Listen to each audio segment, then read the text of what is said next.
You know, when I realised after my team got me out in front of Eddie in the last stop that potentially, bar keeping out of trouble, I could win this one, it was more nerve-wracking, I think, than at any point in my career.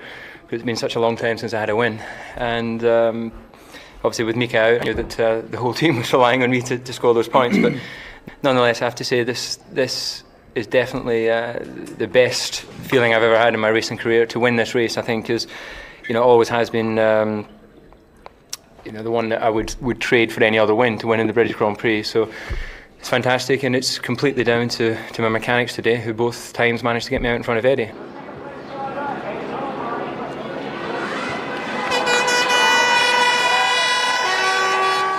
Yeah, it was the first time I'd come into the pits really with the McLaren guys out, and I went past the McLaren guys, and next thing I see my guys very, very close to me, and I wasn't going to get stopped really, and I just overshot, and I think that's what took them that little bit longer to get the fuel on, and ultimately cost us the race.